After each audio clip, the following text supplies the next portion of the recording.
આજના ટાઈમમાં સ્પીડ જ કરન્સી છે અને કન્વિનિયન્સ કિંગ છે, અને આપણા આજના ગેસ્ટ આ બંને વસ્તુને પાવર આપી રહ્યા છે. Not just logistics but momentum build કરી રહ્યા છે. Welcome mister Sunil Mania, city head from drop in delivery. Hello sir, welcome. Thank you. કેમ છો, મજામાં? હા, મજા. સર, સૌથી પહેલા તો શરૂઆત કરીએ આપણે ડ્રોપિટના સ્ટાર્ટિંગથી. સો સ્ટાર્ટિંગની પાછળ એક્ઝેક્ટલી થોટ શું હતો અને કઈ એક્ઝેક્ટ પ્રોબ્લેમ આપણે સોલ્વ કરી રહ્યા છે? જો બેઝિકલી આપણે જોઈએ તો આપણા અહીંયાના ટાઈમમાં એક રિયલ ટાઈમ ડિલિવરીનો પ્રોબ્લેમ હતો. ઓનેસ્ટલી સ્પીકિંગ કે થોડું અનરિયેલેબલ હતું, થોડું કોસ્ટલી પણ હતું. કોસ્ટ ઇફેક્ટિવ આપણે અહીંયા ખાસ જોઈએ છે. તો આવા અમુક આઈડિયાઝ મને આવ્યા કે ભાઈ આ વસ્તુને આપણે કઈ રીતે શોર્ટ આઉટ કરી શકીએ. તો એના બેઝિસ પર આપણે એક એપ ડેવલપ કરી અને એ હિસાબે આપણે આગળ કામ. રાઈટ. સર, ક્યારે લાગ્યું કે બસ ડિલિવરી સર્વિસ નથી પણ એક બિહેવિયર ચેન્જ કરવાની જરૂર છે, એ ક્યારે થયું? હા, જ્યારે અમે શરૂઆત કરી પછી લોકો મલ્ટિપલ ટાઈમ યુઝ કરતા થયા. એક જ વ્યક્તિ 2 થી 3 વખત યુઝ કરતા થયા. પછી અમને એવું લાગ્યું કે ખરેખર આ એક બિહેવિયર છે, આ એક આદત છે કે જે લોકોને પોતાના લાઈફસ્ટાઈલમાં એક હેબિટ પડી ગઈ છે કે ભાઈ હું અહીંયા બેસી અને મારું બધું જ કામ કરી શકું. તો આ સમયે મને એવું થયું કે ખરેખર આ એક હેબિટ છે. રાઈટ. અને એક વખત આઈ ગેસ એ લોકો કરે પછી વારે વારે ઇન્ટરેસ્ટ બિલ્ડ થાય એટલે પછી વારે વારે વારે વારે કરતા હોય છે. હા સર, આજે ડિલિવરી તો બધા કરે છે પણ ડ્રોપિટ કસ્ટમર્સને બધા કરતા અલગ કેવી રીતે સમજે છે? અમે કસ્ટમરની અર્જન્સી જોઈએ છે. દરેક પાર્સલ ડિલિવરી પાછળ એક સ્ટોરી હોય છે. કોઈ ઇમ્પોર્ટન્ટ ડોક્યુમેન્ટ્સ છે, કોઈ ગિફ્ટ છે, કોઈ મલ્ટિપલ બિઝનેસની ડિલિવરીઝ છે. તો ડ્રોપિટ એ ઇમોશનલ પ્લસ પ્રેક્ટિકલ આ બંને સાથે જોવે છે. તો સર, આપણે અર્જન્સીની વાત કરી. ઘણા લોકો એવા હોય છે કે જેમને ઓફકોર્સ કામ છે અર્જન્સીનું, ફટાફટ એમને જોઈએ છે, પણ એના લીધે લોકોમાં પેશન્સ પણ ઘટી ગયું છે. તો એના વિશે શું કહેશો? Very true. અમે પણ જલ્દી પહોંચાડીએ છીએ. અમારી સર્વિસીસ પણ ફાસ્ટ છે, રિલાયબલ છે, અફોર્ડેબલ છે. પણ આજના સમયમાં લોકોને રાહ જોવાની આદત ઓછી થઈ ગઈ છે. લોકો ઓછી રાહ જોવે છે. પણ દરેક કામમાં ઉતાવળ ના ચાલે. અમુક કામમાં રાહ જોવી પડે તો જોવી જ પડે. આપણને ખ્યાલ છે ઉતાવળે આંબા ન પાકે. Patience and perfection is the key. Exact. તો સર, ઈવી સાયકલ્સથી લઈને મલ્ટિપલ વ્હીકલ સુધીનું આપણું એક મોડલ છે. સૌથી સ્માર્ટ ડિસિઝન તમને શું લાગે છે કયું હતું? બધાથી યુનિક અમે ટ્રાય કરી છે કે પેસેન્જર અને પાર્સલ આ બંને અમે એક જ એપથી સર્વિસ આપીએ છીએ. અને પર્ટિક્યુલરલી પાર્સલમાં હું વાત કરું તો પાર્સલ વસ્તુ એવી છે, ગુડ્સ જે આપણે મૂવ કરીએ છીએ, તો ગુડ્સમાં બધી જ વસ્તુ એક જ સામાન ફિટ નથી થઈ જતું.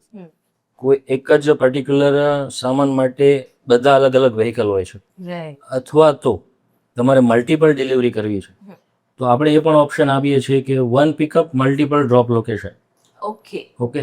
તો આ એક બિહેવિયર અલગ અલગ છે અને એટલા માટે મને એવું લાગે છે કે એક યુનિક પર્સપેક્ટિવથી અમે ચાલીએ છીએ. રાઈટ. અને Surat Bing business city I guess આ બહુ વર્ક પણ કરી જતું હોય કે એક જ જગ્યા પર તમને મલ્ટિપલ વસ્તુઓની ડિલિવરી મળતી હોય છે. એના માટે જ આપણને એક સ્પીડ મળે છે, જેનાથી કામ પણ ઇઝી થાય છે અને ફટાફટ કામ થાય છે. અને વન સ્ટોપ સોલ્યુશન થઈ જાય. વન સ્ટોપ સોલ્યુશન થઈ જાય. સો ટ્રુ. સર, ઇન્ડિયા એક પ્રાઇસ સેન્સિટિવ માર્કેટ છે, વી ઓલ નો દેટ. અને એમાં અફોર્ડેબિલિટી અને રિલાયબિલિટી આ બંને વસ્તુને બેલેન્સ કરીને ચાલવું પડે છે. તો એ કઈ રીતે કરો છો? અમારો અપ્રોચ એવો હતો કે એફિશિયન્સી પહેલા, પ્રાઇઝિંગ પછી. ફર્સ્ટ એફિશિયન્સી છે અને આના માટે અમે થોટ્સ કરીએ છીએ કે રૂટ ઓપ્ટિમાઇઝેશન છે, એપ ઓટોમાઇઝેશન છે. તો આ બધી વસ્તુઓ ઇન્ક્લુડ કરી અને એક સ્પીડ પણ ડેવલપ કરીએ છીએ કે જેનાથી કસ્ટમરને ઓછી પ્રાઇસ ચૂકવવી પડે અને જલ્દી સર્વિસ મળે કે કામ એમનું સ્પીડમાં થાય. રાઈટ. So true. સો ટ્રુ. સર, એક હાઇપર લોકલ આપણે લોજિસ્ટિક સ્કેલ્સ કર્યું છે અને એમાં ઘણી વખત આપણને અનસીન ચેલેન્જીસ ઘણા નડતા હોય છે. સો એવા કોઈ ચેલેન્જીસ છે એક હાઇપર લોકલ લોજિસ્ટિક્સને બિલ્ડ કરવામાં? લોજિસ્ટિકમાં અનસીન ચેલેન્જીસ એવી છે કન્સિસ્ટન્સી એટ સ્કેલ, કે તમારે કોઈ પણ એક એરિયામાં સર્વિસીસ આપવી છે તો એ ઇઝી છે, પણ આ જ સર્વિસીસ આ જ કન્સિસ્ટન્સીથી તમારે 10 એરિયામાં કરવી છે તો it is very difficult game. તો આ એક વસ્તુ અને આ એક સર્વિસ પ્રોવાઈડ કરવી એ અમારા માટે ખરેખર એક ચેલેન્જિંગ છે. રાઈટ સર, ગુજરાત માર્કેટ જે છે એણે તમને પર્ટિક્યુલરલી શું નવું શીખવું? ગુજરાતે એક મને મેજર લેસન આપ્યું છે કે ટ્રસ્ટ બિલ્ડઅપ કેવી રીતે કરવું. જો તમે કન્સિસ્ટન્ટ છો, લોયલ છો, તો લોકોનો ભરોસો તમારા પર બેસે છે. તો ગુજરાત પાસેથી આ એક વસ્તુ હું શીખ્યો છું, ગુજરાતના લોકો પાસેથી આ એક વસ્તુ શીખ્યો છું કે કઈ રીતે મારે એમનો ટ્રસ્ટ ગેઇન કરવો. Sir let's talk about future. તો ફ્યુચરમાં ડિલિવરી ઇન્ડસ્ટ્રી છે એના માટે કોઈ બોલ્ડ પ્રિડિક્શન જો તમે કરી શકતા હો? ફ્યુચર માટે ડિલિવરી એક અનવિઝિબલ બની જશે. કસ્ટમરને લાગશે કે ડિલિવરી તો ડિફોલ્ટ છે. નો ફ્રિક્શન, નો વેઇટિંગ, નો stress. Right, so true. Sir, આ તો છે આપણી બિઝનેસની વાત. એક જ્યારે સ્ટાર્ટઅપ આપણે ચાલુ કરીએ ઘણો બધો સ્ટ્રેસ પણ થતો હોય, સો સ્ટ્રેસ મેનેજમેન્ટ માટે તમે શું કરો છો? સ્ટ્રેસ મેનેજમેન્ટ પ્રેક્ટિકલી વિચારીએ તો એ depend on the person to person કે તમારી સ્ટ્રેસ હેન્ડલ કરવાની કેપેબિલિટી શું છે, તમારું માઇન્ડસેટ શું છે. હવે બિઝનેસ બેકગ્રાઉન્ડથી આપણે આવતા હોય, આટલા વર્ષોનો અનુભવ હોય, ડેફિનેટલી આ એક સ્ટાર્ટઅપ છે પણ આપણું એક બિઝનેસ બેકગ્રાઉન્ડ છે, તો અનસીન ચેલેન્જીસ બહુ બધા આવતા હોય છે. તો આ ચેલેન્જીસને કેવી રીતે હેન્ડલ કરવા, શું ડિસિઝન લેવું, કયા ટાઈમે કેવું ડિસિઝન લેવું, આ વસ્તુઓ તો બાય ડિફોલ્ટ એક ગુજરાતીના લોહીમાં હોય છે. સર, હમણાં છે ને વર્ક લાઈફ બેલેન્સનો એક કોન્સેપ્ટ છે જે બહુ ચાલ્યો છે. ઘણા બધા લોકોના પોતપોતાના ઓપિનિયન્સ હોય છે એના માટે. તો એના વિશે તમારું શું કહેવું છે? કેવી રીતના પર્સનલ લાઈફ અને વર્ક લાઈફ બેલેન્સ કરો છો?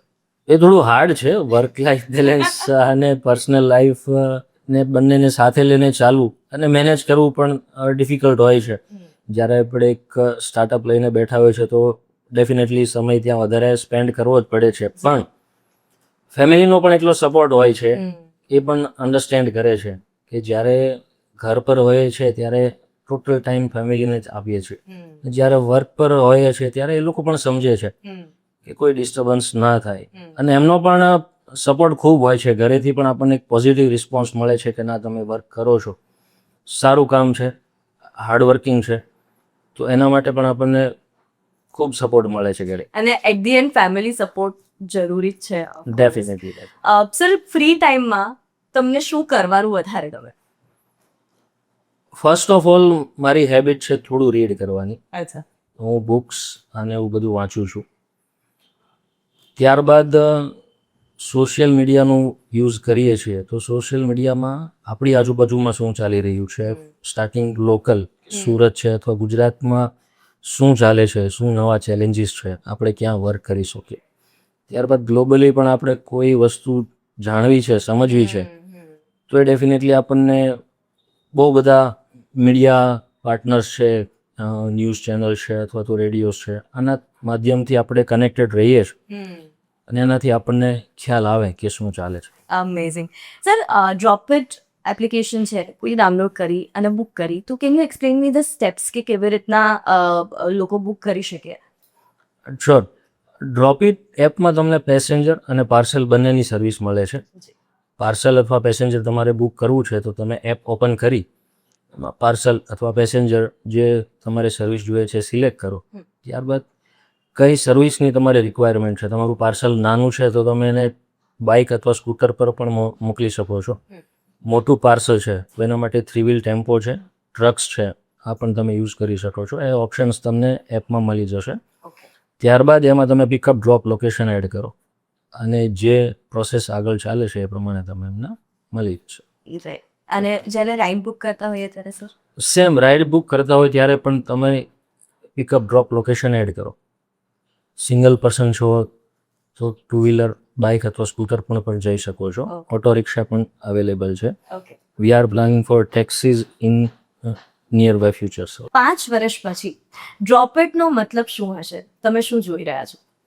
5 વર્ષ પછી ડ્રોપઇટ એક હેબિટ હશે. લોકો કહે છે સારું છે ડ્રોપઇટ છે. અમે એક ફક્ત એપ નથી રહેવાના, પણ અમે ઇન્ફ્રાસ્ટ્રક્ચર ઓફ એવરીડે મુવમેન્ટ બનવા માંગીએ છીએ. ક્યા વાત હે, અમેઝિંગ. સર, એક રેપિડ ફાયર રાઉન્ડ છે અને એની શરૂઆત કરીએ આપણે. લોજિસ્ટિક્સ ઇન ઇન્ડિયા, આના માટે એક શબ્દ. ઇવોલ્વિંગ, ઓકે, સ્પીડ કે profitability? Balanced, but speed first, profit later. Okay, EV કે petrol? Definitely EV, it's the future. EV is the future. Startup life કે કોર્પોરેટ લાઈફ? Startup life. એક app જે વગર તમને બિલકુલ નહીં ચાલશે? Definitely drop it. Morning person કે પછી night owl? Morning person. Gujarat પછી નેક્સ્ટ માર્કેટ?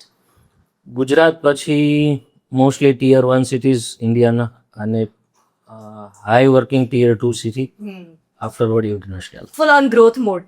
યસ. લોજિસ્ટિક્સ વિશે એક મિથ તમે જે બ્રેક કરવા માંગશો? લોકો એવું માને છે કે લોજિસ્ટિક ઇઝી છે, but it's very complex. Right, so true. Thank you so much sir આજે અહીંયા જોડાવા માટે. બહુ જ મજા પડી અહીંયા આવીને અને તમારું જે વર્કિંગ આખું પેટર્ન છે તે સમજીને. Thank you so much. Thank you.